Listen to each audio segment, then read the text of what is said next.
Assalamualaikum. Good morning, everybody. Welcome to Jio Pakistan with Huma and Abdullah. How's it going? अच्छा, forget about everything. आज है match day. हाँ, और मैंने याद भी कर लिया कि किस मुल्क के साथ हमारा मैच है। नहीं, वेट, हम टेस्ट लेंगे ऑन एयर। मेरी बात सुने, शुरू में अब ये आप मुझे if you would put me on the spot तो मैं फंबल करूंगा। एक मुल्क का नाम है भाई, और वो मुल्क के साथ आज हमारा मैच है। कॉन्फिडेंट नामीबिया के साथ हमारा मैच है, और थोड़ा सा मुझे वक्त लगा है, दिक्कत हुई है इस नाम को, याद तो था लेकिन इस नाम में रवानी हासिल करने में अब्दुल्ला की पूरी कोशिश है। वैसे तो पूरी कौम की ही कोशिश है कि आज इंशाल्लाह बहुत शानदार तरीके से पाकिस्तान जीते और अब्दुल्ला को नामीबिया कभी दोबारा कहना ना पड़े। तो इस दुआ के साथ आज हम ऑब्वियसली हम तो पैसे ही चाहते हैं कि पाकिस्तान जीते, लेकिन अब्दुल्ला की भी मदद कर देना, उसको बड़ा मुश्किल हो रहा है ये कहने के लिए। तो जी आज होगा मैच, कहा यही जा रहा है कि हल्की टीम है और इंशाल्लाह हम अच्छा खेल लेंगे। आई जस्ट वांट कि हम कितनी हल्की बात है किसी को हल्की टीम कहना, किसी के बारे में इस तरह की बातें करनी चाहिए। नामीबियंस बैठे हुए हमें सुन रहे हैं, पर मुझे कहने देना। अभी हम कल इंडियन टीम को लेक्चर दे रहे थे कि स्टे ऑन द ग्राउंड और हम्बल रहना चाहिए और गर्दन में सरिया नहीं आना चाहिए, और मैंने कोई ऐसी बात नहीं की थी। मैंने सिर्फ ये कहा था कि इंशाल्लाह अभी तो we are 3 games played and 3-1। England का बाय द वे कल 4 आउट ऑफ 4 ही कर लें, 4 उनकी मैचेस हो चुके हैं, चारों वो जीत चुके हैं। I just don't want Pakistan to lose any match. मतलब मेरा वो सीन है कि हम ऐसे निकले इस बार इस वर्ल्ड कप से कि without losing any match we just win everything. हाँ जी, अच्छा जी, थोड़ा सा बताया जा रहा है कि जनाब मौसम का हाल दे दें। अब बाकी मुल्क में तो पंखे शंखे बंद हो गए हैं, काफ़ी दिन हो गए हैं, लेकिन कराची में भी अब मौसम कदरे तब्दील हो चुका है।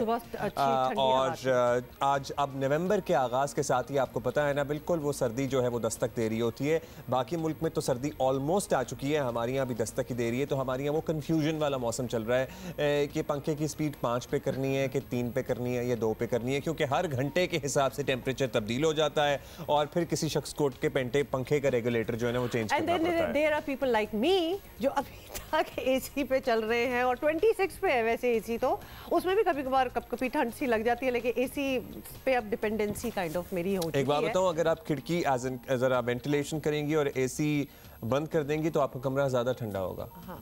I'm telling you because I've tried it। 26 पे अगर आप एसी रखें और कमरा बंद रखें तो वो ज़रा कमरा निस्बतन उसके गर्मी रहता है जितना आजकल रातों में कमरा नेचुरल वेंटिलेशन से ठंडा हो जाता है। अच्छा खैर, एनीवे चलेंगे, तो वो हम ये कुछ मशवरे भी आप लोगों को दे रहे होते हैं, बिकॉज ये yes if you are in Karachi this is a very confusing मौसम, तो कुछ ना कुछ तो करना ही पड़ेगा। But a couple of weeks more और फिर बिल्कुल वो ठंड वाली सिचुएशन आ जाएगी, वैसे ही पंखे सारे बंद हो जाने हैं।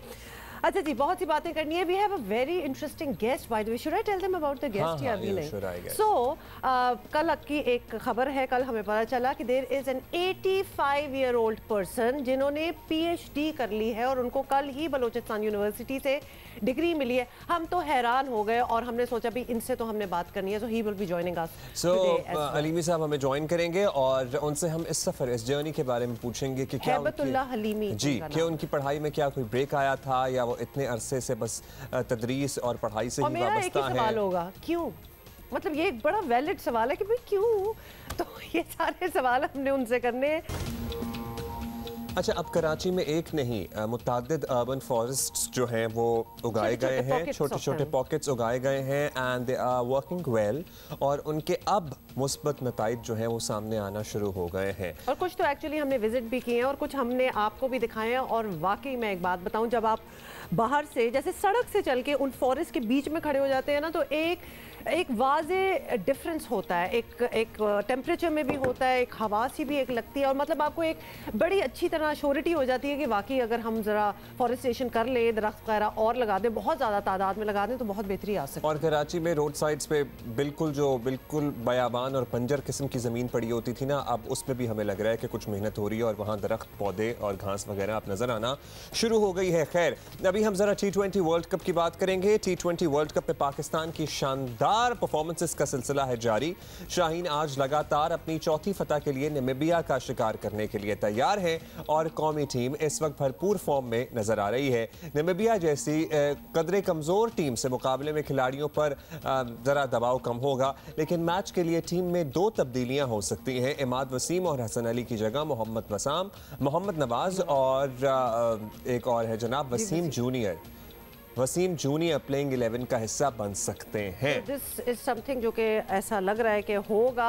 आपको साथ ये भी बता दें कि पॉइंट्स टेबल पर नजर डालें तो ग्रुप ए में इंग्लैंड मुसलसल 4 मैचेस जीतकर 8 पॉइंट्स के साथ पहले नंबर पर है और ग्रुप बी में मुसलसल 3 मैचेस में फातेह पाकिस्तान 6 पॉइंट्स के साथ पहले नंबर पर है। नामीबिया सिर्फ 2 पॉइंट्स के साथ चौथे नंबर पर है। लेकिन क्रिकेट एक्सपर्ट्स का अब भी यही मशवरा है, T20 में किसी भी टीम को हल्का नहीं लेना चाहिए और शायद यही वजह है कि कप्तान बाबर आजम का कहना है वर्ल्ड कप जैसे टूर्नामेंट में किसी भी मौके पर रिलैक्स नहीं हो सकते और अगर हरीफ टीम को ज़रा सा भी मार्जिन मिला तो वो आपसे मैच ले जाएंगे, which is very true. Actually हम भी शुरू में यही कह रहे थे। उम्मीद है नामीबिया के खिलाफ चौथी जीत से पाकिस्तान जो है वो सेमीफाइनल के लिए आज अपनी जगह बना लेगा इंशाल्लाह भी इंशाल्लाह जनाब। और इंजी भाई हमारे साथ मौजूद हैं, उनसे जरा बात करते हैं। बहुत शुक्रिया इंजी भाई। अब पाकिस्तान आज नामीबिया से टकराएगा। टीम जरा कमज़ोर रिवायती हरीफ तो नहीं है लेकिन कमज़ोर हरीफ है। हमारी हिस्ट्री रही है ऑल्दो कि हम कमज़ोर टीमों के सामने एतमाद खो बैठते हैं और कभी कभी हथियार भी डाल देते हैं। सो जो हमें कहते हैं ना हम अनप्रिडिक्टेबल हैं, तो हम दरअसल अनप्रिडिक्टेबल है। तो आज के लिए आपका क्या मशवरा होगा टीम ग्रीन को? लेकिन ये T20 है और T20 में किसी भी टीम को आपको हल्का नहीं लेना चाहिए, आपको अपनी पूरी स्ट्रेंथ के साथ खेलना चाहिए। और दूसरी चीज़ ये है कि जो आपके एरियाज़ जिसमें आप समझते हैं कि आपको इम्प्रूवमेंट की ज़रूरत है, तो आप ऐसी टीमों के ख़िलाफ़ उन एरियाज़ को अपना बेहतर करने की कोशिश करते हैं। अगर किसी बॉलर का रिदम नहीं है तो वो इसमें रिदम में आने की कोशिश करता है और जिस बैट्समैन से स्कोर नहीं हुआ तो वो कोशिश करता है कि जी वो स्कोर करे। तो इस ऐसे मैचेस में अब मैं ये कह रहा हूँ कि लाइट तो नहीं लेना चाहिए, लेकिन आप जिस टाइम आपकी पोजीशन स्ट्रांग हो जाती है कि जी आप फील बेटर करते हैं, तो कहीं बैट्समैन ऐसे ज़रूरत पड़ जाती है जिस बैट्समैन से स्कोर नहीं हुए आप उसको मौका दे देते हैं कि जी वो ऊपर टॉप ऑर्डर पे आके बैटिंग कर ले ताकि उसको भी वो भी टच में आ जाए। तो लेकिन ये कि जी आप ये समझेंगे कि जी आप नामीबिया को हल्का लेंगे, तो मेरे ख्याल में कि इस वर्ल्ड कप में जो भी टीम आई है वर्ल्ड कप खेल रही है तो उसको रिस्पेक्ट देनी चाहिए। अच्छा इंजी भाई, पाकिस्तानी टीम भरपूर फॉर्म में है, मतलब इसके बारे में तो there are no two ways about it, लेकिन पहले खिलाड़ियों ने मुल्क में T20 टूर्नामेंट खेला, फिर अब वर्ल्ड कप मैचेस खेल रहे हैं, कुछ चेंजेस की भी बात हो रही हैं, तो आप क्या समझते हैं कि कोई आराम देना चाहिए अहम खिलाड़ियों को नॉकआउट मरहले से पहले, या जिस तरह चल रहे हैं उसी तरह चलते रहे? देखिए ये सारा डिपेंड करता है ये प्लेयर्स के अपने ऊपर कि अगर प्लेयर्स अगर रेस्ट लेना चाह रहे हैं तो आप दे भी सकते हैं रेस्ट। अगर जिस तरह स्पेशली मौक़ों पे ना फास्ट बॉलर्स थोड़े से उनको थकन ज़्यादा होती है तो वो लेते हैं। अब ये शाहीन है, हसन है या हारिस रऊफ़ है, अब ये इन पे डिपेंड करता है कि ये लेना चाहते हैं या नहीं लेना चाहते। यहाँ प्लेयर्स को ना ज़रूर सामने रखना चाहिए कि जी प्लेयर्स क्या चाहते हैं। अगर प्लेयर्स चाहते हैं कि शाहीन कहता है कि जी मुझे रेस्ट चाहिए तो उसको देना चाहिए, लेकिन मैं नहीं समझता कि किसी भी प्लेयर को रेस्ट की ज़रूरत पड़ेगी, क्योंकि हर मैच के दरमियान इस वर्ल्ड कप में इतना गैप है कि जी आपको रिकवरी का टाइम प्रॉपर मिल जाता है। तो मेरा नहीं ख्याल कि जी किसी को रेस्ट देने की ज़रूरत है। हाँ, कप्तान की अगर कोई प्लानिंग अलहदा से है कि जी अगर वो किसी बेंच वाले लड़के को ट्राई करके देखना चाह रहा है वो अलहदा से चीज़ है, लेकिन मेरा नहीं ख्याल कि जी किसी लड़के को रेस्ट की ज़रूरत पड़ेगी क्योंकि जितने दिनों का बीच में गैप आता है ऑलरेडी इनफ गैप है कि रेस्ट मिल जाता है। अब इंजी भाई लास्ट पाकिस्तान के अलावा इंग्लैंड की टीम भरपूर फॉर्म में नज़र आ रही है। कल भी आपने मैच देखा होगा, एशियन पिच पर बड़ा शानदार खेल रहे हैं वो लोग। तो क्या लगता है कि अगर पाकिस्तान और इंग्लैंड का टाकरा हुआ फाइनल में एक अच्छा मुकाबला तो देखने को मिलेगा?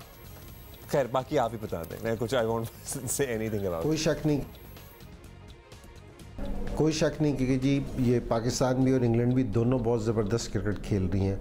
और सारों से अच्छी चीज़ ये है कि जिस तरह आज इंग्लैंड का मैच देखा कि उन्होंने 10 ओवरों में कोई इतना ख़ास स्कोर नहीं किया था, लेकिन उसके बाद उन्होंने कम बैक किया है। तो ये बड़ी ज़बरदस्त टीम है, किसी अच्छी टीम की ये निशानी है, इन फॉर्म टीम की किसी निशानी कि वो कम बैक करे। और पाकिस्तान ने ये वाली चीज़ 2 दफ़ा की है कि जी न्यूजीलैंड के ख़िलाफ़ और अफ़गानिस्तान के ख़िलाफ़, क्योंकि जी जहाँ इन्होंने आसिफ अली ने नीचे से आके स्कोर किया, तो दोनों टीमें बड़ी ज़बरदस्त परफॉर्मेंस दे रही हैं। बैलेंस टीमें हैं, दोनों की बॉलिंग स्ट्रॉन्ग है, स्पिन डिपार्टमेंट स्ट्रॉन्ग है, फास्ट बॉलिंग के डिपार्टमेंट स्ट्रॉन्ग है। सो मज़ा आएगा क्योंकि जी अगर ये दोनों टीमें फ़ाइनल खेलती हैं सो ये नहीं कह सकते कौन सी टीम जीतेगी, लेकिन ये सारों को मुझे आइडिया है कि ये क्रिकेट बहुत अच्छी देखने को मिलेगी। All right, good analysis, Indy bhai. Thank you so much for speaking to us. और वाकई बड़ा मजा आएगा। England is a very strong team and so is Pakistan, और दो strong teams का ही वैसे मैच पड़ जाए। लग यही रहा है कि मैच जो है वो इंग्लैंड पाकिस्तान का ही पड़ेगा। लेट्स सी बाकी क्या होता है। अच्छा, ये भी कुछ और भी आपको दिखाना चाहते हैं। This is very sad but also interesting कि इंडियन क्रिकेट टीम, आपको पता है उनके साथ जो कुछ आजकल हो रहा है, और कहा यह जा रहा है उनकी भी मीडिया से कि ये सब IPL खेलने का नतीजा है, कि उनकी परफॉर्मेंस जीरो है इस वक्त, और अपने आप और IPL को इतना बड़ा समझ लेने का नतीजा है कि आप जो है इंटरनेशनल टूर्नामेंट्स को खाते में ही ना लाएं। और ये बात हम तो आज कह रहे हैं, लेकिन हमारे जो कप्तान हैं इमरान खान साहब, परसों पहले वो ये जांच चुके थे कि अगर ये इसी तरह चलते रहे तो ये कुछ ना कुछ गड़बड़ कर देंगे। तो इमरान खान साहब की क्रिकेटिंग नॉलेज पे मेरा ख्याल है 2012 की हम उनकी आपको बात बता रहे हैं, और उनका बिल्कुल यही कहना था कि IPL की वजह से इंडियन क्रिकेट जो है उसको नुकसान होगा, हो सकता है। तो उन्होंने क्या कहा था एग्जैक्टली 2012 में, आप बता रही हैं? जी बिल्कुल। Let's watch. And so India has to decide, should it go this way, massive crowds, 2020, all the glamour, Bollywood, lot of money. I did not, in 21 years of international cricket, I did not make as much money as a mediocre player does in IPL in one season. But it's not, and by the way, there's a lot of envy too. And this is, I think players should make as much. Before me, people even made less money than I did. So what? But your cricket should not suffer. You must have balance. जी, thank you so much for your messages. और कुछ लोग कुछ चीज़ें notice कर रहे हैं आज हमारे बारे में और हमें लिख रहे हैं, बताएंगे हम आपको बाद में। कुछ खबरें हो जाएं पहले जनाब, खबरें हो जाएं। और बड़ी अहम खबर एक्चुअली ये है कि हुकूमत ने 1 माह में दूसरा नाब तरमीमी ऑर्डिनेंस जारी कर दिया है।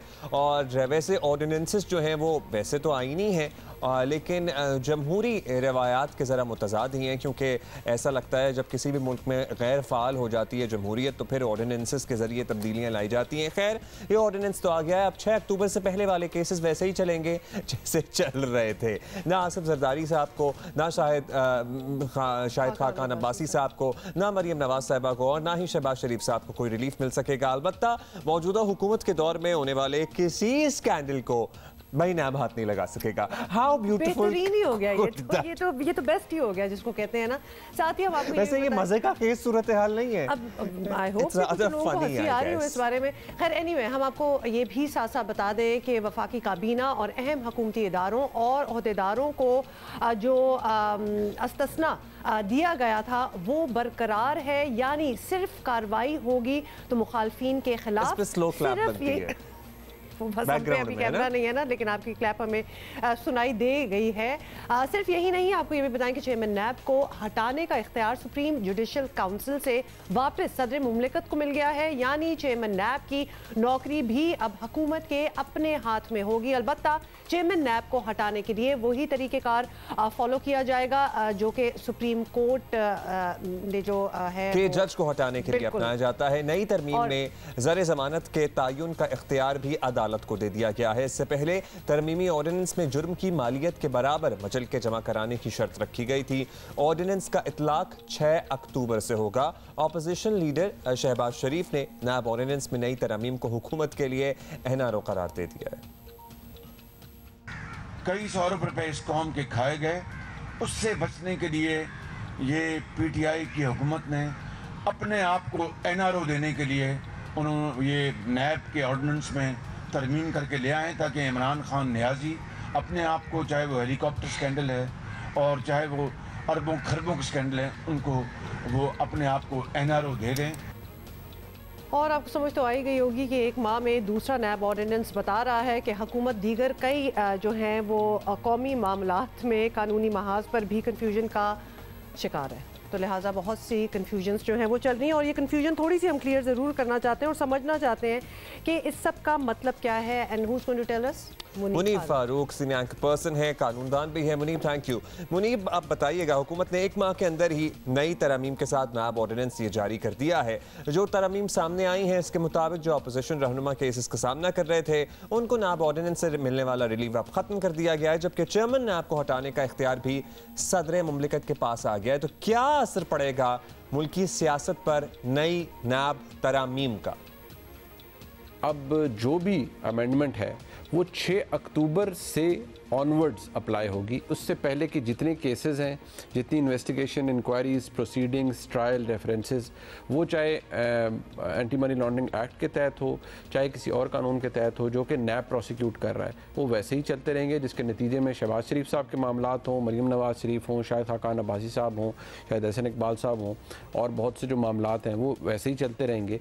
कोई उनमें तब्दीली नहीं आएगी और नैब ही उन्हें प्रोसिक्यूट करता रहेगा। दूसरी जो एक दो मामलात के ऊपर यहाँ वजाहत भी दी गई है, तरमीम की गई है इस तीसरी अमेंडमेंट के अंदर, वो ये है कि जो नैब चेयरमैन की रिमूवल का इख्तियार पहले आर्टिकल 209 के तहत जो प्रोसीडिंग्स हैं उसके तहत पूरा फार्मूला था कि सुप्रीम जुडिशल काउंसिल में रेफरेंस चाहता था। अब बेसिस वही रखी है, लेकिन मामला सुप्रीम जुडिशल काउंसिल के पास नहीं जा सकता, सदर मुमलिकत बर्खास्त कर सकते हैं चेयरमैन नैब को। मेन बातें ये हुई हैं, ज़ाहिरी बात है इससे फ़र्क पड़ेगा। अपोजिशन के जो केसेस हैं वो जू के तू रहेंगे। हुकूमत के लिए कोई ऐसा केस नहीं है जो कि शुरू हो रहा है, और कोई इंक्वायरी ऐसी नहीं है जो कि आप देख सकते हैं कि शुगर कमीशन है, आटा कमीशन है, पेट्रोल का एक जो पेट्रोल क्राइसिस आया था उसके हवाले से है, इसी तरह LNG का एक मामला है। अब उसके हवाले से नैब कोई इंक्वायरी नहीं कर सकता अगर वो करना भी चाहे, क्योंकि 6 अक्टूबर से ऑनवर्ड्स अगर कोई मामला होगा तो वो उस हवाले से फिर जो रेलिवेंट अथॉरिटीज़ है वो देखी जाएंगी। यानी कि जितने मामलात गुजर गए, चीनी के, आटे के, दवाइयों के, LNG के, पेट्रोल का, उसके ऊपर नैब कुछ नहीं कर सकता। अच्छा मुनीब, बहुत से और सवाल भी उठ रहे हैं, जैसे कि हुकूमत ये तरामीम पहले ही ऑर्डिनेंस में शामिल कर सकती थी। आपके ख्याल में दीगर मामलात की तरह नैब तरामीम पर भी हुकूमत कन्फ्यूजन का शिकार नज़र आ रही है, या जानबूझकर ऑर्डिनेंस को दवाम बख्शने के लिए एक ऑर्डिनेंस पेश किया जाता है, फिर उसमें तरामीम करके मजीद वक्त हासिल कर लिया जाता है? मतलब इस किस्म की कोई चीज़ चल रही है आपकी नज़र में? बिल्कुल, ये क्या वजह हो सकती है, क्या हो रहा है? देखिए, हुकूमत ने बड़ा इंटेलिजेंटली पहले तो उन्होंने वो सेकंड अमेंडमेंट लाए, उससे उनको बेनिफिट हुआ, लेकिन जब उन्होंने इस बात का अंदाज़ा लगाया कि जो तरमीम लाई गई हैं दूसरी तरमीम के अंदर, नैब ऑर्डिनेंस के अंदर, उससे फ़ायदा होगा अपोजिशन के चंद रहनुमाओं को, बल्कि इनफैक्ट बहुत से केसेस ऐसे हैं जो कि नैब के पास हैं, तो उन्होंने इस बात का अंदाज़ा लगाया कि वो फिर नहीं फ़ायदा दिया जाना चाहिए। लिहाजा उन्होंने एक डेट रख दी है 6 अक्टूबर की। यानी 6 अक्टूबर से पहले जितने भी मामलात हैं उन मामलात पर ये तरमीम नाफिजुल अमल नहीं होंगी। जो भी तरमीम शुदा मामला है वो 6 अक्टूबर से शुरू होगा, और ना ही हुकूमत के अगर कोई केसेस ऐसे हैं जो कि नैब के पास जा सकते थे, नैब उनके ऊपर अब कोई नैब के दायरे कार में वो आ ही नहीं सकते सिरे से। सो हुकूमत का हम ये यहाँ पर कन्फ्यूजन नहीं कह सकते। मैं समझता हूँ कि ये सोची समझी बात है, लेकिन एक बात ज़रूर है कि कोई भी ऑर्डिनेंस ज़्यादा अरसे तक वो ऐसे रह नहीं सकता, वो पार्लियामान के सामने जाएगा और उसके ऊपर बहस भी होगी। अच्छा मुनीब साहब, अब हुकूमत ने नायब ऑर्डिनेंस के जरिए हुकूमत चलाना अपना वतीरा बना लिया, ऑर्डिनेंसेस के जरिए। इनफैक्ट नैब का तो एक ऑर्डिनेंस है, पार्लियामान का अब रोल क्या लगता है आपको? अमलन मफलूज नजर आ रहा है, लेकिन ऑपोजिशन भी अपना कोई सच तो किरदार अदा कर नहीं रही है। महंगाई के खिलाफ जलसे तो हो रहे हैं, लेकिन शहबाज शरीफ कहते हैं कि हुकूमत गिराने का वक्त अभी नहीं आया, तो हुकूमती कारकर्दगी पर सवाल भी साथ साथ उठेंगे, तो ऑपोजिशन की कारकर्दगी पर भी तो सवाल उठेंगे कि वो आज सच क्या कर रहे हैं आवाम को रिलीफ दिलाने के लिए। देखिए, मैं नहीं समझता कि कोई भी अपोजिशन जमात इस वक्त पाकिस्तान तहरीक इंसाफ को घर भेजना चाहती है। हुकूमत 3 साल अपने मुकम्मल कर चुकी है, 3 साल से ऊपर अब तो टाइम गुजर चुका है। एक यही साल है 2022 गवर्न करने का, 23 में तो इलेक्शंस हैं। तो अपोजिशन ये चाहती है कि वो हुकूमत को सियासी तौर पर डेंट डाले, और ये जो महंगाई का ख़ास तौर पर मामला है, अब देखिए इदारा शुमारियात बता रहा है कि पिछले जो महीने रिकॉर्ड महंगाई रही है इस साल के अंदर मुल्क में। तो जो अपोजिशन है वो इसी हवाले से हुकूमत को बदनाम करना चाहती है, हुकूमत को जो सियासी कैपिटल है हुकूमत का उसको ख़त्म करना चाहती है, उसे कम करना चाहती है। लेकिन कोई भी जमात इस वक्त दिलचस्पी नहीं रखती कि वो पाकिस्तान तहरीक इंसाफ को घर भेज दे। ऑलराइट, बहुत बहुत शुक्रिया मुनीब फारूक। अब ये तो वो चीज़ें हैं जो कि हम आपको उस वक्त क्या मतलब होता है, we try to explain it to you because बहुत सी इम्प्लीकेशंस होती हैं इसकी। अच्छा, पिछले घंटे में forget everything else, let's talk about cricket because ये पहली इतनी कंफ्यूजन। आपको पता है कि अब जो भारतीय क्रिकेट फैंस थे जो दुबई में और यूएई में बेस्ड हैं, अब वो अपने टिकट जो है वो धड़ाधड़ बेच रहे हैं, जो उन्होंने ऑलरेडी पहले से स्टॉक करके रखे हुए थे for the semifinal and finals. अच्छा, अगर तो आपको लगता है कि हम हंस रहे हैं इस बात पे और हम बैठ के मतलब अब हंसी आ रही है और देखिए नॉट रियली हंस रहे हैं हम, तो एक सूरत हाल बयान कर रहे हैं आपको कि ये हो रहा है। आप हंस भी रहे थे, मैंने आपको देखा। वैसे तो सुबह का टाइम है तो हमने सोचा जरा चेहरों पर मुस्कुराहट होनी चाहिए। पिछले ब्रेक से पहले हमने दिखाया था आपको कि वजीर आजम इमरान खान 2012 में जब इंडिया गए थे तो उनका क्या कहना था आईपीएल के हवाले से, और बड़ी उन्होंने फार साइटेड एक उनकी सोच थी और जो कि अब हमें नजर भी आ रही है। तो अब जी इंडियन फैंस, इंडियन मीडिया, उनका सोशल मीडिया, मीम मेकर्स जो हैं, मतलब दे आर हैविंग, उनको गुस्सा बहुत ज़्यादा है बाय द वे। अभी तक उनका गुस्सा जो है वो ठंडा नहीं हुआ और वो किस तरह आईपीएल को कसूरवार ठहरा रहे हैं। तो ये आपको देखना बहुत ज़रूरी है। या सिर्फ हम नहीं कह रहे, वो भाई इमरान खान साहब ने तो पहले कह दिया था। बहुत ये सीरियस मैटर हो चुका है उनके लिए, मतलब बहुत सी चीज़ें तो हमने बीप आउट भी की हैं बिकॉज गुस्से का कुछ बहुत ही पैमाना। और अब पता है क्या, ये इदराक भी हो रहा है कि वो जो तकब्बुर है और वो जो अकड़ है उसमें भी थोड़ी नरमी आनी चाहिए और तकब्बुर को जरा अंदर निगलना चाहिए। और वो तो उनका खुद ही कहना है, उनके अपने फैंस ये कह रहे हैं कि मतलब जरा नीचे उतर आओ और at the end of the day. वैसे एक जीत की बात थी, यही फैंस जो है ना ऐसी ऐसी बड़के मारते हैं और ऐसे ऐसे तज्जियाकार तज्जिए करते हैं कि फिर वो आप कहते हैं कि जब हार गए तो फिर इनको तकब्बुर और अकड़ याद आ रही है, जीत गए तो माशाल्लाह इनके पैर ज़मीन पे नहीं लग रहे। वर्ल्ड एग्जैक्टली इस किस्म की सिचुएशन है। बट एनीवे ये सब कुछ आपके सामने है। एक बात जो हम कल भी करना चाह रहे थे और अब भी करेंगे, कम उम्री में शादियों के खिलाफ जो वफाकी शरई अदालत ने तारीखी फैसला दिया है ना, उसकी ज़रा हमने बात करनी है। अदालत ने वाज़े तौर पर एक्चुअली बता दिया है कि शादी की कम अज़ कम उम्र मुकर्रर करना इस्लाम के खिलाफ नहीं है। और इस्लामी नज़रियाती कौंसिल ने कम उम्री में शादी पर पाबंदी के कानून को गैर इस्लामी करार देने की दरख्वास्त की थी। आपको वाज़े कर दें, ये दरख्वास्त मुस्तरद करते हुए वफाकी शरई अदालत ने कम उम्री की शादियों को लड़कियों की तालीम की राह में रुकावट भी करार दिया है। और फैसले में उर्दन, मलेशिया, मिस्र और ट्यूनिस जैसे इस्लामी ममालिक की भी मिसाल दी गई है जहां मर्दों और औरतों के लिए शादी की कम अज़ कम उम्र मुकर्रर करने का कानून मौजूद है। और वफाकी शरई अदालत का फैसला चाइल्ड मैरिज के खात्मे के लिए यकीनन सर्टनली बहुत मददगार साबित होगा, जिसे इंसानी हकूक की तंजीमों की जानिब से भी भरपूर सराहा जा रहा है। लेकिन इस हवाले से इस्लामी नज़रियाती काउंसिल का मौक़िफ़ एक बार फिर वाज़े हो गया है। 2016 में भी इस्लामी नज़रियाती काउंसिल ने कम उम्री में शादी के खिलाफ कानून को गैर इस्लामी और तौहीन मज़हब के बराबर करार दिया था, जिसकी वजह से ये कानून कौमी असम्बली में पास नहीं हो सका था। 2019 में कम उम्री में शादी पर पाबंदी का बिल जो है वो सेनेट में मंजूर हो चुका है, लेकिन कम उम्री में शादियों के हवाले से पाकिस्तान अब भी 6ठे नंबर पर है। और अब वफाकी शरई अदालत का फैसला आने के बाद बिल की कौमी असम्बली में भी मंजूरी और सख्ती से अमल दरामद जो है वो अगला मरहला है, जिसके लिए हुकूमत को भी ऑब्वियसली किरदार जो है वो अदा करना होगा। मुफ्ती गुलाम माजिद साहब ने हमें हमारे साथ मौजूद हैं, उनसे ज़रा बात करते हैं। मुफ्ती साहब, अब चाइल्ड मैरिज के खिलाफ वफाकी शरई अदालत ने तो बड़ा अहम फैसला दे दिया है और इससे पहले आपको पता ही है इस्लामी नज़रियाती काउंसिल का मौक़िफ़ रहा है कि शादी की कोई ख़ास उम्र मुकर्रर नहीं की जा सकती। जब भी बलूगत हो, अब वो 13 साल की उम्र में भी बच्ची आप कहते हैं जी प्यूबर्टी को आ सकती है और बच्चा 14 साल की, अब जाहिर है, लेकिन जहनी पुख्तगी तो उस वक्त तो आपने कंजर्वेटिव दे दिया 9, 10, 11 जहनी पुख्तगी तो नहीं होती ना उस उम्र में। अब इस फैसले के बाद आपके एतराज़ात की क्या हैसियत रह जाती है सर? इस्लामी नज़रियाती कौंसिल किसी अदालत या किसी और इदारे की पाबंद नहीं है। इस्लामी नज़रियाती कौंसिल ने कुरान और सुन्नत से जो कुछ समझा उसके पेश नज़र बात यह है कि कम सिनी की शादी इसकी इजाज़त इस माना में है कि निकाह अगर कोई करेगा वली अपने कमसिन बच्चे या बच्ची का, वो मुनक़िद हो जाएगा, जायज़ है, दुरुस्त है। इस अमल को काबिल ताज़ीर जुर्म बनाना दुरुस्त नहीं, यानी इस पर सज़ा मुकर्रर करना ये दुरुस्त नहीं है। अलबत्ता कौंसल माशरती उमूर को पेश नज़र रखते हुए एक और बात भी करती है कि इस निकाह में कमसिनी की शादियों में ख़राबियाँ ज़रूर हैं, मफासिद ज़रूर हैं, उनका सद्देबाब करना चाहिए। उनका सद्देबाब कानून में जुर्म बनाने से नहीं होगा, उनका सद्देबाब होगा लोगों की जहन साजी से।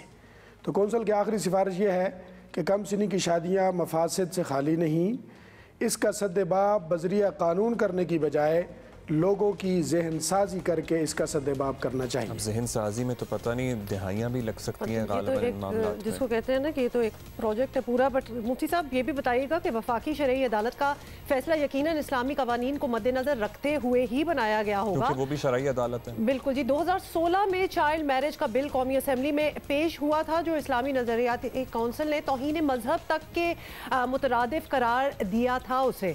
तो अब कानून साजी हो जाती है तो आप इसी मौक़िफ़ पर डटे रहेंगे? वफाकी शरई अदालत का फ़ैसला अभी तक हमारे पास नहीं आया, तहरीरी शक्ल में वो सामने नहीं आया, अखबारात में रिपोर्ट हुआ है। जहाँ तक अखबारात में रिपोर्ट हुआ है उसमें कुछ ज़्यादा बड़े दलाइल ज़िक्र नहीं है, एक सरसरी और सती सी बात सामने आई है।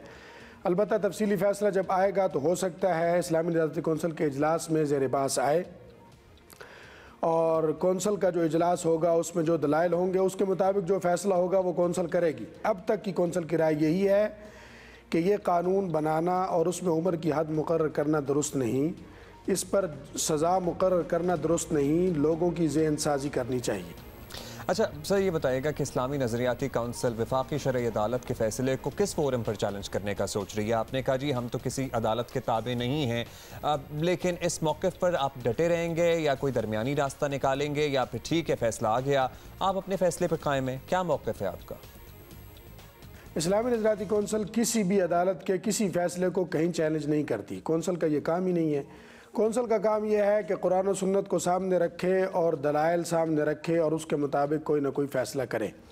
इस हवाले से भी कौंसिल का फ़ैसला मौजूद है। दरमियाना रास्ता यह है कि कानून अगर बनाना मजबूरी है कानून साज इदारों की और वो कोई उम्र की हद मुकर्रर करना चाहते हैं तो उम्र की हद मुकर्रर कर लें, लेकिन उसके साथ साथ एक इस्तिस्ना दे दें।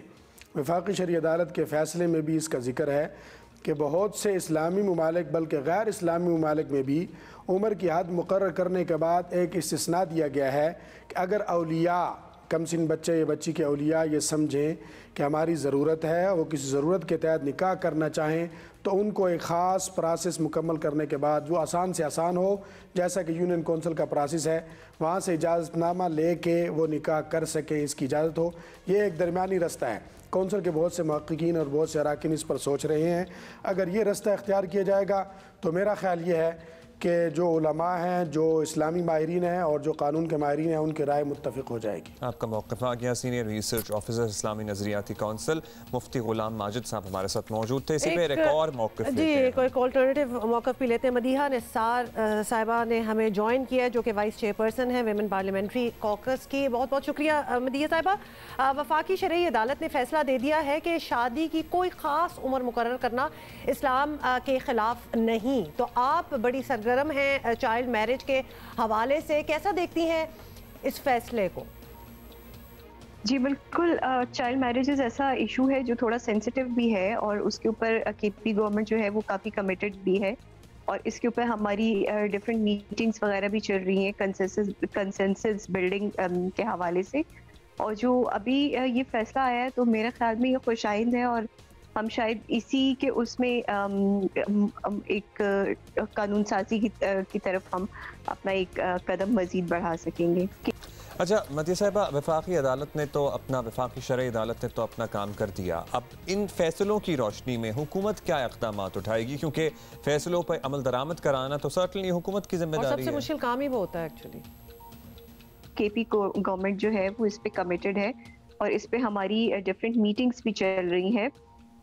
हमारी वुमेन पार्लियामेंट्री कॉकस की एक वर्किंग कमेटी है जो कि चाइल्ड मैरिजेस के हवाले से और उस पर हमारे पार्लियामेंटेरियंस काम भी कर रहे हैं और इसके हवाले से हमारी काफ़ी मीटिंग्स हो चुकी है। अभी हाल ही में हमारी एक मीटिंग हुई है जिसपे की स्टेक होल्डर्स थे, जिस इस्लामिक आइडियोलॉजी काउंसिल के मेंबर्स भी थे, उसमें उलमा भी थे हमारे, और पंडित हजरात भी थे, सिख हजरात भी थे, और इसके अलावा क्रिश्चियन हमारे भाई भी उसमें मौजूद थे। और उस पर हम लोगों ने काफ़ी जामे एक ये कंसल्टेशन थी कि हम एक ठोस कदम की तरफ जा सके और ऐसा ड्राफ्ट तैयार कर सके इस बिल के हवाले से जो सबके लिए काबिल कबूल हो।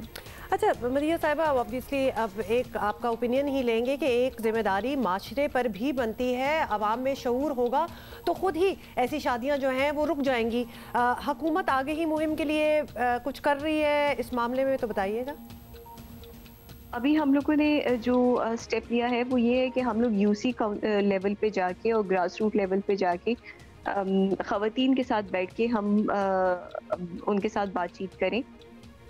इस हवाले से हमने कुछ मीटिंग्स की भी हैं, जो हम लोग छोटी छोटी यूनियन काउंसिल्स में गए हैं, वहाँ पे आम आवाम के साथ और ख़वातीन के साथ बैठ के हम लोगों ने उनको उन्हीं की ज़बान में ये बातें बताई हैं कि कम उम्री की शादी जो है वो मतलब आप कम उम्री में अगर अपनी बच्ची की शादी कर देते हैं तो आप उसके ख्वाब भी मार देते हैं, आप उस बच्ची के फ्यूचर को भी ख़तरे में डाल देते हैं। उसकी सेहत होगी, उसकी जिस्मानी जो भी रिक्वायरमेंट्स हैं वो सारी आप ख़तरे में डाल देते हैं। तो इस हवाले से भी हम लोगों ने काम किया है और इंशाल्लाह फ्यूचर में भी हमारा करने का इरादा है। लेकिन उसमें पहला कदम जो है वो यही है कि हम कानून साजी के अमल से गुजर जाए और उसके बाद हम एक आप कह सकते हैं कि एक प्लान्ड तरीके से आवाम में शऊर बैदार करने के लिए भी इस हवाले से थैंक यू मदीना निसार साहिबा। अभी वैसे बाय द वे आप अपनी इस मौके पर इस मामले पर राय भी दे सकते हैं। जियो पाकिस्तान टीवी हमारा ट्विटर हैंडल है,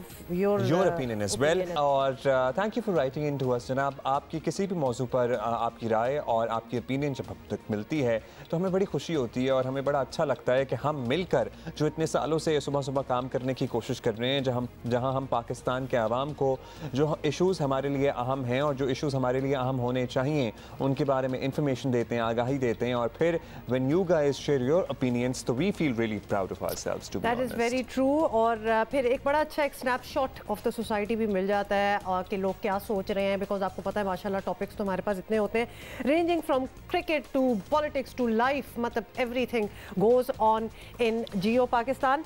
अच्छा जी, बहुत सी बातें भी करनी है लेकिन कुछ कोविड की भी बात हो जाए, क्योंकि हम कभी कभार कोविड की बात अब उस इमरजेंसी से नहीं करते। शुक्र है क्योंकि वो इमरजेंसी का लेवल भी नहीं अब रहा, but yet we still have it. हमारे अभी भी केसेस हैं और लोगों को जो है वो पिछले अगर 24 घंटे की चलें बात कर लें तो आपको बता दें कि 10 अमवात हो चुकी हैं ड्यू टू कोविड। 457 केसेस आए हैं मुल्क भर में सामने और 1.6 समथिंग जो है पॉजिटिविटी रेट है, 1.16 इनफैक्ट, सो 1.6 से भी नीचे, काफ़ी नीचे इनफैक्ट 1.16। और इसी तरह अगर हम एहतियात करते रहें, जिसका लेवल टू बी ऑनेस्ट रोज़ाना की बुनियाद पे हम देख रहे हैं इर्द गिर्द कम होता जा रहा है, लेकिन एट द सेम टाइम एहतियात तो आप करें ही।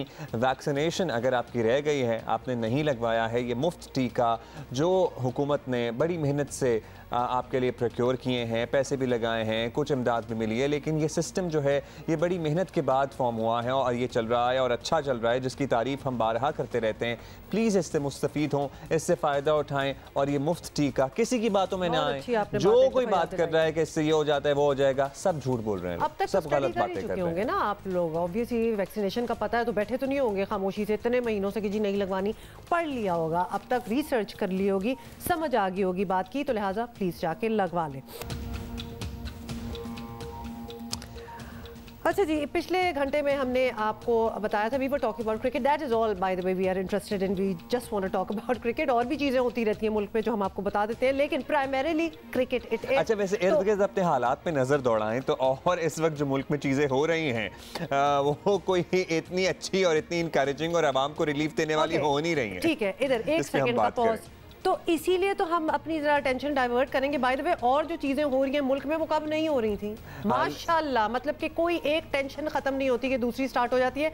For a change we have something else to talk about. वही तो मैं कह रहा हूँ, इसीलिए हम बारहा क्रिकेट की बात करते हैं, क्योंकि महंगाई अपनी जगह है, बिजली के भारी भारी बिल मौसूल हो रहे हैं, हुकूमत ऑर्डिनेंसेस के जरिए फैसले कर रही है, ये भी एक टेंशन वैसे जमहूरी सोच रखने वाले को होनी चाहिए। और लेकिन क्रिकेट अच्छी हो रही है तो हम जरा पॉजिटिव्स पे फोकस करेंगे। हाँ, और हम बिल्कुल ये नहीं कह रहे कि जी नजरअंदाज कर दो कि क्या और हो रहा है, वी नो और क्या हो रहा है, but we are doing well in cricket, let's talk about cricket. But coming back to what I was saying Abdullah, पिछले घंटे में हमने बताया था कि कितने फार साइटेड है खान साहब, कितनी जल्दी उन्होंने ये सोच लिया था, डिसाइड कर लिया था और बता दिया था ये जो IPL है ना, इसकी वजह से जो cricket as such national cricket होती है, इंडिया की बात कर रहे थे और इंडिया में ही जाके कर रहे थे, उसको बहुत नुकसान होगा। एक दफा दोबारा सुनाना चाहते हैं, बिकॉज अब इंडियन कमेंट्री अगर आप देख लें, सोशल मीडिया देख लें, वहाँ के मीडिया पर्सन देख लें, वो भी सारे यही बात। तो खान साहब ने तो 2012 में बात कह दी थी, उन्हें कोई 10-12 साल लग गए इस बात को अंडरस्टैंड करने में। Exactly. And so India has to decide, should it go this way, massive crowds, 2020, all the glamour, Bollywood, lot of money. I did not, in 21 years of international cricket, I did not make as much money as a mediocre player does in IPL in one season. But it's not, and by the way, there's a lot of envy too. And this is, I think players should make as much. Before me, people even made less money than I did. So what? But your cricket should not suffer. You must have balance. You must have balance. Your cricket should not suffer. और यही हुआ, the Indian cricket suffered at the end of the day. और वो balance out होने का नतीजा सबके सामने उस वक्त तो सब कुछ अच्छा ही लग रहा था। मतलब IPL के बाद बहुत सी और ऐसी जो लीग्स हैं वो स्टार्ट हुई, लेकिन खान साहब की बात बड़ी ज़बरदस्त है कि ही न्यू कि ये इनवेरिएबली अभी तो बड़ा अच्छा लग रहा है, this will come and hurt the actual जो नेशनल क्रिकेट होती है। और ये IPL या फ्रेंचाइज या लीग्स कुछ भी हो जाए, national duty comes first. Okay, now we are going to talk about the match. आज का पाकिस्तान और नामीबिया का मैच है। 3 मैचेस जो हैं हमने 3 ही खेले हैं, 3 ही माशाल्लाह जीत चुके हैं। आज चौथा है, it is against Namibia. Points table में नामीबिया हमसे बहुत नीचे है। Marina Iqbal is with us, panelist for जश्न क्रिकेट एंड जियो न्यूज़। बड़ी ज़बरदस्त तज्ज़िये कर रही होती हैं, she is full of knowledge और बड़ी अपडेटेड रहती हैं। Thank you Marina. अब मरीना, परफॉर्म तो हम कर रहे हैं, अच्छी फॉर्म में भी हैं, ओवरऑल टीम को अगर देखें कॉन्फिडेंट भी हैं, बॉडी लैंग्वेज भी ज़बरदस्त है। आज आपको क्या लगता है, एक कमज़ोर निस्बतन हरीफ है, किसी खिलाड़ी को particularly when it comes to fast bowlers, आपको लगता है कि किसी को रेस्ट देना चाहिए या फिर इतना इनफ गैप है मौजूद कि जो टीम चल रही है बस उसी के साथ रिदम को बरकरार रखें? देखिए, मुझे लगता है क्योंकि सेमीफाइनल ऑलमोस्ट सिक्योर हो गया है, ये अच्छा मौका है कि यंगस्टर्स को भी थोड़ा एक्सपोजर मिले। इतने बड़े प्लेटफॉर्म का वो आगे फ्यूचर के लिए हेल्पफुल हो सकता है। इसलिए आई थिंक हैदर अली या वसीम जूनियर को किसी प्लेयर की जगह जो कि फॉर्म में है, स्टेबल हैं, सेमीफाइनल ऑब्वियसली एक कॉम्बिनेशन के साथ जाएंगे, बट इन दोनों को चांस मिलना चाहिए जस्ट फॉर एक्सपोजर, ताकि एक डेवलपमेंट का विजन भी साथ। अच्छा ठीक है मरीना, ये भी बताइएगा कि सेमीफाइनल मरहले की बात भी कर लेते हैं हम लोग। पाकिस्तान आसानी सेमीफाइनल में जगह बनाता नजर आ रहा है हमें, फिंगर्स क्रॉस्ड। नॉकआउट मरहले में यकीनन बाहर होने का एक प्रेशर हमेशा होता है, तो पाकिस्तान की परफॉर्मेंस पर इसका कोई फ़र्क पड़ सकता है? इस प्रेशर का क्या किस तरह देख रही हैं आप? थोड़ा सा मुझे ये कंसर्न है कि मोमेंटम के बीच में ब्रेक आई है, बट आई एम श्योर कि ये जो गैप आया है उसमें जो कमियां रह गई थी पिछले मैचेस में, उस पर पाकिस्तान ने वर्कआउट किया होगा। प्रोफेशनल टीम है और बहुत अच्छे कॉम्बिनेशन और माइंडसेट में लग रहे हैं, तो आई एम होपफुल कि सेमीफाइनल में भी उसी मोमेंटम और उसी कॉन्फिडेंस के साथ जाएंगे। अच्छा जी, thank you so much. Marina Iqbal साहब हमारे साथ मौजूद थी। कोई नहीं है, हम मोमेंटम की फिक्र ना करें, हम सब देख रहे हैं कि बड़ा प्रोफेशनली, बड़ा क्लिनिकली हम लोग मैदान में उतरते हैं और इनफैक्ट जो टाइम मिला है इसमें रिलैक्स तो किया ही है, साथ साथ खिलाड़ियों ने अपनी जो कोताहियाँ और कमज़ोरियाँ हैं उन पर भी वर्क किया होगा। अभी ज़रा हम आगे बढ़ेंगे और वो तमाम मसाइल जो हमारे इर्द गिर्द जिसे कहते हैं ना हौलनाक सूरत में मौजूद हैं, उस पे ज़रा आजकल हम तवज्जो कम दे रहे हैं क्योंकि क्रिकेट से हमें खुशी मिल रही है, लेकिन इदारा शुमारियात की रिपोर्ट देखें तो वो हमें दोबारा ज़रा दिल थामने पर मजबूर कर देती है, क्योंकि माहाना रिपोर्ट ने महंगाई पर हुकूमती दावों को एक्चुअली लिटरली पोल खोल दिया है, कली खोल दी है। रिपोर्ट के मुताबिक अक्टूबर में महंगाई की शरह रवा माली साल की बुलंद तरीन सतह पर पहुँची है। सितंबर के मुकाबले में अक्टूबर में महंगाई 1.9% इसमें इजाफा हुआ। एक महीने में इतने इजाफे की हम बात कर रहे हैं। और आपको ये भी याद दिला दें कि पिछले महीने महंगाई की शरह जो थी वो 9.2% की रिकॉर्ड सतह पर रही, जिसमें मजीद इजाफे का खदशा भी है। चीनी की कीमतें आपको बताएं तो 125 से 130 रुपए तक पहुंच गई हैं। ऊपर से गुज़िश्ता रोज़ जियो न्यूज़ के प्रोग्राम आज शाहजेब खानजादा के साथ बात करते हुए मुशीर ख़जाना ने एतराफ़ किया कि बिजली और तेल की कीमतें बढ़ानी पड़ेंगी। अंदाज़ा करें और सुन भी लें। IMF ने कहा कि आप 600 अरब रुपए का आपने PDL रखा हुआ है, तो आप इसमें कुछ तो आप इजाफा करेंगे। तो वो हम जाहिर है कि उसके ऊपर काफ़ी बहस हुई है और 600 बिलियन तो हमने नहीं माना, लेकिन कोई नंबर तो हमें उनके साथ तय करना पड़ा था। वो आप नंबर्स देख लेंगे। यानी कि 600 अरब नहीं होगा, मगर कुछ ना कुछ PDL कीमत में इजाफे की सूरत में पेट्रोल की कीमतों में इजाफा नजर आएगा, पेट्रोल डीजल की कीमतों में बिल्कुल नजर आएगा, बिल्कुल नजर आएगा। जनाब इत्तलात के वजीर फवाद चौधरी दूसरी बात करते हैं, वो यकीन दिला रहे हैं कि आवाम के लिए जल्द रिलीफ पैकेज का ऐलान किया जाएगा। महंगाई के हवाले से एक बहुत बड़ा पैकेज वज़ीर आज़म अनाउंस करने जा रहे हैं। पैकेज इस वक्त इंशाअल्लाह ताला हम ला रहे हैं। 1 करोड़ से ज़्यादा जो आबादी है उसको बराह रास्त रिलीफ दिया जाएगा। हमें बड़ी फ़िक्र है कि किस तरीके से हम ये जो तवानाई का बहरान पैदा हुआ है इसको कैसे हम जो है वो उसके से नबरदाज़मा हों। सुन लिया ना आप लोगों ने, जो इंशाल्लाह शायद कहा तो जा रहा है रिलीफ भी आ सकती है, लेकिन क्या माने और क्या ना माने, क्योंकि आपको ये भी याद दिला दें कि दूसरी तरफ वुज़रा की तरफ से तसलसल से के साथ ये बयानिया भी पेश किया जा रहा है कि महंगाई होना या डॉलर बढ़ना ये अच्छी बातें हैं। डॉलर वुज़रा कह रहे हैं, गवर्नर स्टेट बैंक कहते हैं डॉलर बढ़ना अच्छी बात है। अब रोए या हंसे इस बात पे कुछ समझ नहीं आ रही, सुन लें। जो ओवरसीज पाकिस्तानियों की फैमिलीज पाकिस्तान में, उनको क्यों फ़ायदा होता है? क्योंकि हमारे ओवरसीज़ पाकिस्तानी हमारे भाई बहन जो इन मुल्कों से रेमिटेंसेस अपने मेहनत और मुशक्क़त से पैसे भेज रहे हैं, उसकी जो तादाद है वो बढ़ती जा रही है एक्सचेंज रेट की वजह से। अब मैं आपको इसका क्वांटम बताना चाहता हूँ ताकि आप ये अच्छी तरह समझ जाएं कि एक्सचेंज रेट के ऊपर जाने से कुछ लोगों का नुकसान लेकिन कुछ लोगों का फायदा। खबरों का ग्राने खबर मोकड़ा नो ग्रानी खुदा द अल्लाह ताला द तरफ अगर हर सार परिश्ता मुकर्रर की कि अगर एटू नागा मुकर्रर की हिकमत और दानिशमंदी से हमें चलना पड़ेगा। 2 रोटियों के बजाय एक पे कुछ अरसे के लिए इत्तेफाक करना पड़ेगा। टमाटर सस्ते नहीं होते, आप दही इस्तेमाल करें ऑटोमेटिकली। देखिए ये कंजम्पशन पे होती है, डिमांड एंड सप्लाई। अगर डिमांड ज़्यादा होगी, सप्लाई कम होगी तो रेट बढ़ेंगे। जब आप इस्तेमाल करना ही छोड़ देंगे तो ऑटोमेटिकली सस्ते हो जाएंगे।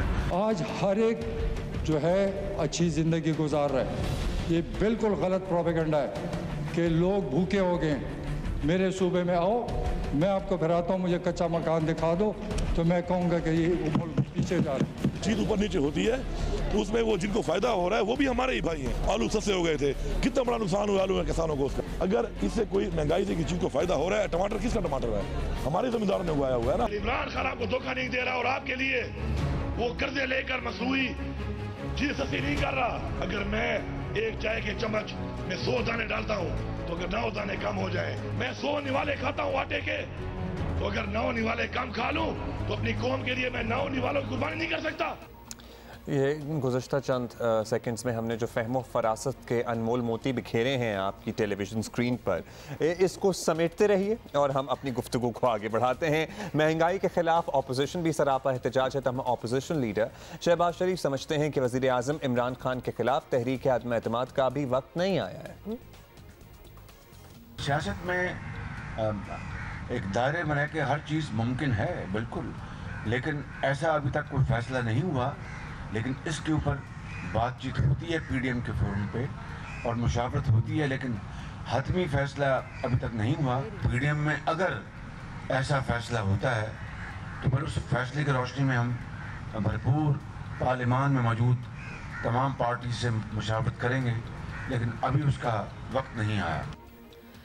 साथ ही आपको बताएं कि अपोजिशन जमातों का मौक़िफ़ रहा है कि हुकूमत को फौरी घर ना भेजा तो मुल्क को मज़ीद नुकसान होगा। PDM के प्लेटफॉर्म से बड़े बड़े जलसे भी हो रहे हैं, लेकिन कौमी असम्बली में अपोजिशन लीडर शहबाज शरीफ का बयान जाहिर कर रहा है कि अपोजिशन के पास हुकूमत के खिलाफ कोई प्लान एज सच नहीं है। तो जलसे तो चल रहे हैं but no planning at all. अब क्या प्लान कोई है, नहीं है, या फिर बनाया जा रहा है? रहनुमा मुस्लिम लीग नून तलाल चौधरी साहब ने हमें ज्वाइन किया। तलाल साहब, PDM महंगाई पर बड़े बड़े जलसे भी कर रही है, लेकिन उधर पीपल्स पार्टी भी कर रही है जलसे, लेकिन हुकूमत पर तो कोई फ़र्क नहीं पड़ा और प्रॉब्लम बढ़ेगा भी नहीं। महंगाई उसी रफ्तार से बढ़ रही है। इदारा शुमारियात की हालिया रिपोर्ट देख लें, महंगाई का क्या हाल है। लेकिन शहबाज शरीफ साहब ये कह रहे हैं कि हुकूमत गिराने का वक्त नहीं आया अभी तक, तो किस वक्त का इंतज़ार है? What do you think would be the appropriate time? हुकूमत की कान पर तो जू रेंगेगी नहीं, क्योंकि वो अवाम के वोट से आए नहीं। अगर वो अवाम के वोट से आए होते तो अवाम की तकलीफ़ों की उन्हें फ़िक्र होती। बाकी अपोजिशन के इस तहरीक से आज जो भी सर्वेज हैं वो आप देख लें, आप आज उनकी मकबूलियत देख लें, बाई इलेक्शंस का रिजल्ट देख लें, किसी तजिया निगार को देख लें, हर कोई कह रहा है कि पाकिस्तान की सबसे वर्स किस्म की हुकूमत ये है। सो इस हुकूमत की असलियत को जो एक्सपोज किया है, इनकी नालायकी और नाअहली से जो पर्दा उठाया है वो अपोजिशन ने उठाया है, और वो अपोजिशन ने इसी तहरीक से उठाया है। अवाम किसके साथ, अवाम के सामने अपना केस और इनकी असलियत रखे। सो ये तो नहीं कहा जा सकता कि फ़र्क नहीं पड़ा, बहुत फ़र्क पड़ा है। अच्छा तलाल चौधरी साहब, अब इंतखाबात में 1.5 साल से ज़ायद अरसा बचा है और एक तरफ आप लोग कहते हैं कि हुकूमत को फौरी घर भेजना होगा, कभी कहते हैं हुकूमत अपने बोझ तले खुद ही गिर जाएगी, तो वहाँ हुकूमत कौमी मामलात पर कंफ्यूज नज़र आ रही है। उधर अपोजिशन की भी बिल्कुल एक्चुअली टू बी ऑनेस्ट समझ नहीं आ रही। तो करना क्या है आप लोगों ने? क्यों फैसला नहीं कर पा रहे आप लोग? कोई प्लान हो तो फिर आवाम के लिए भी ज़रा आसान हो जाता है। अभी आपने महंगाई का एक जो जलसे महंगाई के उस पर कर रहे हैं आप लोग, उसमें भी लोग आ रहे हैं, लेकिन कुछ समझ नहीं आ रही कि प्लान है क्या आप लोगों का? पाकिस्तान के मौजूदा बहरान का हल फौरी इंतखाबात है। मईशत और ये असम्बली, हुकूमत और गरीब की रोटी इकट्ठे नहीं चल सकती। गरीब की रोटी भी छीनी, पाकिस्तान की इज्जत भी छीनी, और इससे वाहद हल इस बहरान से निकालने का एक ऐसी हुकूमत है जो अवाम के वोट से बनाई जाए। सो फौरी इंतखाबात हम ज़रूर चाहते हैं, मगर एक ऐसे इंतखाबात चाहते हैं जो कि अवाम के वोट से जिसके नताइज आए। सो हम उसको मेक श्योर करने के लिए एक ऐसी तहरीक चला रहे हैं कि अदारे अपना रोल प्ले करें, अदारे अपने आईनी दायरे में रहें, और एक ऐसा इलेक्शन एक हो सके जिससे अवाम के वोट से एक हुकूमत आए। फौरी इंतखाबात, आपका कहना है कि जी फौरी इंतखाबात होने चाहिए, यही हल है। अब एक ऑर्डिनेंस की बात कर लेते हैं। एक माह में आपको पता है नई तरमीम जारी कर दी गई है, नया ऑर्डिनेंस की हम बात कर रहे हैं। अपोजिशन को केसेस पे जो रिलीफ मिला था वो अपेरेंटली ख़त्म हो गया है, और चेयरमैन नैब को भी अब सदर मुमलिकत ही हटा सकते हैं, तो मतलब वो बॉल भी हुकूमत के कोर्ट में है। क्या मौक़िफ़ है नून लीग का इस तरमीम पर? देखिए, ये नैब में एक तरमीम करें या 100, इन लोगों ने आइन और कानून को तो घर की लौंडी बना लिया। जब दिल करता है ऑर्डिनेंस कर देते हैं। कोई पता नहीं है कि ये तो ऑर्डिनेंस इस तरह करते हैं जैसे कोई घर में कोई हांडी रोटी का आपने बनानी हो कि आज दाल बनानी है कि सब्जी बनानी है, इस तरह तो ये फैसले ऑर्डिनेंसों पे करते हैं। सो ये ऑर्डिनेंस कोई माने नहीं रखते, और इन ऑर्डिनेंसों से इनकी जान छूटेगी भी नहीं, क्योंकि इन्होंने इतने बड़ी पाकिस्तान की तारीख की सबसे बड़ी करप्ट और नालायक हुकूमत थी। सो ये जो भी ऑर्डिनेंस करते रहे, जो भी करते रहे, हम ये सब कुछ हमारी आवाज़ बंद करने के लिए कर रहे हैं, हमने भुगत लिया है। अब बारी असल करप्ट लोगों की है, असल उन लोगों की है जिन लोगों ने इस पाकिस्तान और पाकिस्तान के लोगों के वो वसाइल और उनका पैसा लूटा है। सो अब इनकी बारी अंदर जाने की है। इंशाल्लाह ये ऑर्डिनेंस 1 करें या 10 करें, ये इनसे ये डी चौक में इनका हिसाब जरूर लिया जाएगा। चलें, thank you so much Talal Chaudhry साहब, आपने वक्त दिया, मौक़िफ़ दिया आज। और आज जनाब सहाफ़ियों के खिलाफ जराइम के लिए इस्तिस्ना के खात्मे का आलमी दिन मनाया जा रहा है। हम आपको ज़रा एक्सप्लेन करते हैं इस बारे में। इस अहम दिन पर सहाफ़ियों के तहफ़्फ़ुज़ से जुड़े मसाइल को नुमाया करने के लिए पाकिस्तान प्रेस फाउंडेशन ने 3 रिपोर्ट्स जारी की हैं, जिसके मुताबिक पाकिस्तान दुनिया के उन 12 ममालिक में 9वें नंबर पर है जहाँ सहाफ़ियों पर हमले करने वाले आज भी आज़ाद घूम रहे हैं।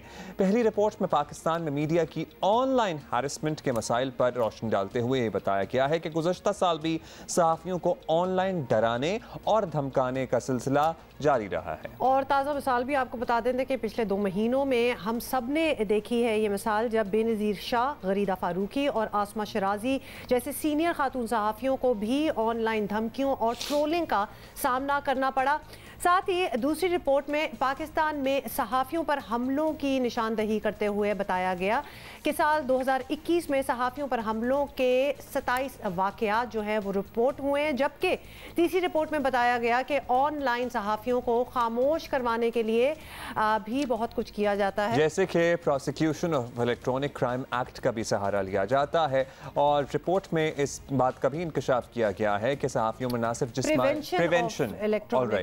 प्रिवेंशन ऑफ इलेक्ट्रॉनिक क्राइम कि ना सिर्फ ट्रोलिंग होती है बल्कि रियासत की जानिब से दबाव में भी इजाफा हुआ है। रिपोर्ट से वाज़ेह है कि पाकिस्तान में सहाफ़त पर तमाम महाज़ों पर हमले हो रहे हैं और आज़ादी इज़हार राय का दायरा सुकड़ता चला जा रहा है। और ऐसी सूरत हाल में बेहतरी की कोई उम्मीद भी सच हमें नज़र नहीं आ रही है, जो सहाफ़ियों के खिलाफ धमकियों और ट्रोलिंग में हुकूमती जमात के बड़े प्रोमिनेंट सोशल मीडिया अकाउंट्स और इनफैक्ट हुकूमती जमात के अपने अकाउंट्स भी आगे आगे सफ़े अव्वल में हमें नजर आते हैं। ये हम खासतौर पर इसलिए पॉइंट आउट भी करें, कितनी अजीब सी बात है ना कि आपको कहीं जाना हो, अपनी कोई कंप्लेंट लिखवानी हो, कोई हरासमेंट हो रही है, कुछ भी हो रहा हो, और आपको जैसे फॉर इंस्टेंस पुलिस के पास ही जाना हो और वहीं से पता चल रहा हो कि जी स्टार्ट तो उधर से हुई है, I am just giving that an example, तो लिहाजा इंसान किधर जाए टू सीक जस्टिस। मजहर बास साहब ने हमें ज्वाइन किया, जिनसे आसरा है, जिनसे उम्मीद होनी चाहिए कि जनाब ये इंसाफ दिलाएंगे, या ये अगर कोई ऑनलाइन अब्यूज कर रहा है, ट्रोलिंग कर रहा है, तो ये उसके खिलाफ कोई एक्शन लेंगे। अगर वही उसमें सफ़े अव्वल में खड़े नजर आए तो where do you go from there? सोचने वाली बात है। मज़हर साहब हमारे साथ हैं। मज़हर साहब, आज बड़ा जी ये आलमी दिन मनाया जा रहा है, उसकी मुनासबत से पाकिस्तान प्रेस फाउंडेशन की रिपोर्ट भी तस्दीक कर रही है कि मुल्क में मीडिया को बड़ी गैर मामूली सूरत हाल का सामना है। सहाफ़ियों पर हमले के मुल्ज़मान पकड़ धकड़ से आज़ाद नज़र आते हैं। अभी तक तो वी डोंट नो कि अगर कोई एक्चुअली पकड़ा गया हो, हालांकि केसेस मल्टीपल हो चुके हैं। तो हुकूमत को इदराक नहीं क्या सूरत हाल है, या फिर कुछ वैसे ही नहीं हो रहा? क्या इदराक है और कुछ करना नहीं चाहता? असेसमेंट क्या है आपकी? मुश्किल से 2 या 3 केसेस हम रिपोर्ट कर सकते हैं ऐसे कि जिसमें सहाफ़ियों के कत्ल हुए हों और उनके मुकदमात के किसी मंतकी अंजाम तक पहुँचे हो। मुझे तो याद नहीं पड़ता, हाँ कुछ केसेस ऐसे हैं कि जहाँ मुकदमात हाई कोर्ट से सुप्रीम कोर्ट तक गए, लेकिन उसके बाद भी सूरत हाल अभी भी ऐसी है कि किसी को सज़ा नहीं हुई। मुझे एक केस भी नहीं याद कि जिसमें उन मुल्ज़मान को, यानी सज़ा जब मैं कहता हूँ तो ये नहीं कि आपको छोटी सेशन कोर्ट या एंटी टेररिज्म कोर्ट से सज़ा हो गई हो और फिर वो सज़ा बरकरार रखी गई हो सुप्रीम कोर्ट तक, ऐसा कोई केस मुझे नहीं नज़र आता। हाँ ये केसेस हुए हैं, 2 केसेस में प्रोग्रेस हमें नज़र आई, एक डैनियल पर्ल के केस में और दूसरे हमें वली खान बाबर के केस में, लेकिन वो भी अभी अपने मंतकी अंजाम तक जो है वो नहीं पहुँचे हैं। नज़र यही आता है कि पाकिस्तान में जो सूरत हाल है, ख़ास तौर पे उन केसेस की कि जहां जर्नलिस्टों को कत्ल किया गया हो, in the line of duty मारे गए हों, उनके केसेस की जो सूरत हाल है वो बहुत बुरी है।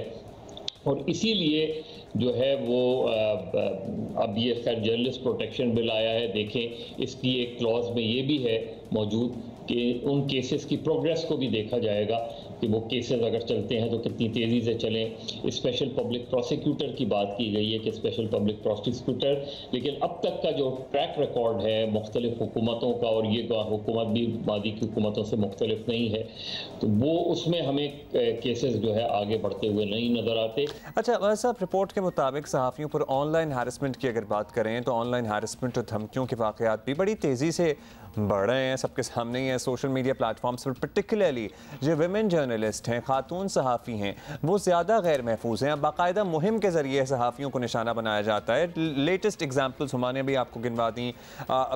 ऐसे ट्रेंड्स चलाए जाते हैं जिनको प्रॉब्ली यहाँ बयान भी नहीं किया जा सकता। हुकूमती जमात के सोशल मीडिया अकाउंट्स खुद ऑनलाइन हमलों में पेश नज़र आते हैं। अब ऐसी सूरत हाल में हुकूमत से क्या उम्मीद रखें? अब ये जो मुख्तलिफ जमातों के मीडिया सेल्स हैं, ये आज हमें ये नज़र आता है कि वो उसको वही जो है वो जो उस पर टारगेट करते हैं। कोई भी एक ऐसा जर्नलिस्ट अगर नज़र आ जाता है कि जो उनको टारगेट कर रहा है या उनके ख़िलाफ़ बहुत क्रिटिकल है, तो उसको वो टारगेट करते हैं। हमने देखा कि हाल ही में आसमा शिराजी के साथ क्या हुआ। माजी में हमने मतीउल्लाह जान, मुर्तज़ा सोलंगी, उमर चीमा, अहमद नूरानी, ये सारे हमने देखे हैं। तो ये सारी वो चीज़ें हैं कि जो हमारे लिए अलार्मिंग है और हमें नज़र आता है कि इसीलिए ये जो पाकिस्तान मीडिया डेवलपमेंट अथॉरिटी लाने की कोशिश की गई थी, ये प्रिंट, इलेक्ट्रॉनिक और सोशल मीडिया को हुकूमत अपने कंट्रोल में लाना चाहती थी। अभी भी वो चीज़ें तो मौजूद हैं अपनी जगह, लेकिन क्योंकि एक यूनाइटेड प्लेटफॉर्म से तमाम मीडिया स्टेक होल्डर ने उसको रजिस्ट किया, इसलिए गवर्नमेंट थोड़ा सा पीछे हटी है। तो मेरा ख्याल है ये सारी चीज़ें ऐसी हैं कि जिसके बाद जो है वो इस चीज़ की तवक्को कम है कि मीडिया जो हुकूमत है वो मीडिया के बारे में, आज़ादी सहाफ़त के बारे में बहुत सिंसियर है। अच्छा मज़हर साहब, बड़ा अच्छा आपने एक्सप्लेन किया, लेकिन एक तरफ तो ये मामला है, दूसरी तरफ हुकूमत PMDA और सोशल मीडिया को कंट्रोल करने जैसे कवानीन के नफाज के ज़रिए मीडिया हाउसेस को ही दबाव में लाना चाह रही है। तो हुकूमत अपने इस रवैये से क्या पैगाम दे रही है सहाफ़ियों को? आपको क्या लग रहा है? देखिए, हुकूमत का तो वाज़ेह पैगाम है। वो कहते ये हैं कि वो फेक न्यूज़ के ख़िलाफ़ है, और फेक न्यूज़ के हक़ में तो कोई भी नहीं हो सकता। कोई भी प्रोफेशनल जर्नलिस्ट फेक न्यूज़ के हक़ में नहीं हो सकता। लेकिन वो जिस चीज़ को जो कानून बनाना चाह रहे हैं वो फेक न्यूज़ को ख़त्म करने के लिए नहीं है, फेक न्यूज़ को कंट्रोल वो करने के लिए, डिस्करेज करने के लिए नहीं है, बल्कि फेक न्यूज़ को प्रमोट करने के लिए। फिर सारी चीज़ें गवर्नमेंट के कंट्रोल में होंगी, वो उनके मौक़िफ़ की वो जो है वो प्रमोशन होगी। इसलिए सिर्फ अगर वो सोशल मीडिया के हवाले से कोई कानून साजी करना चाहते हैं, फेक न्यूज़ रोकने के हवाले से कोई कानून साजी करना चाहते हैं, तो उस पर फोरम्स अवेलेबल हैं, उस पर बैठ के बात करें। मैं तो कहता हूँ कि कवानीन मौजूद है, उन्हें बेहतर बनाने की ज़रूरत है। डिफेमेशन लॉ बेहतर है, बहुत हद तक आप फेक न्यूज़ पर कंट्रोल कर लेंगे अगर आपने स्ट्रॉन्ग डिफेमेशन लॉ ले आए। लेकिन जब हम गवर्नमेंट की इंटेंशन देखते हैं, जब वो PMDA पर जोर देने की बात करती है, तो उससे नज़र ये आता है कि मकसद फेक न्यूज़ ख़त्म करना नहीं है, मकसद मीडिया को कंट्रोल करना है। Thank you for explaining that to us. नियतों का मामला है, नियतों में फतूर हो तो फिर सर्टनली इंटेंशन आपको पता लग जाती है, किसी से ढकी छुपी तो है नहीं। Thank you so much Mazhar साहब। ढकी छुपी चीज़ ना और फिर भी लगे हो आप करने के लिए। चलें, अभी तो थोड़ा सा वी होप कि थोड़ी टर्नेंस आई है, और जब सारे ही मीडिया ने यक आवाज़ होकर इसकी मुखालफत की है तो शायद हुकूमत भी गौर कर रही है कि इतना आसान नहीं है डिसेंटिंग वॉइसेस को दबाना। अच्छा जी, जिस मेहमान का हम सुबह से इंतज़ार कर रहे हैं, जिनसे हम इंस्पिरेशन लेना चाहते हैं, नौजवान तो इंस्पिरेशन लें ही इनसे कि जनाब अगर ये कर सकते हैं तो आप भी कर सकते हैं, लेकिन नॉट सो नौजवान भी ना लें। बिल्कुल, नॉट सो नौजवान भी इनसे इंस्पायर हो सकते हैं। तो आप बता रहे हैं, मैं बता। इल्म हासिल करने की लगन हो तो उम्र के किसी भी हिस्से में, चाहे आप 80s में ही क्यों ना हो, इल्म हासिल कर सकते हैं। कोई चीज़ आपकी राह में रुकावट नहीं बन सकती।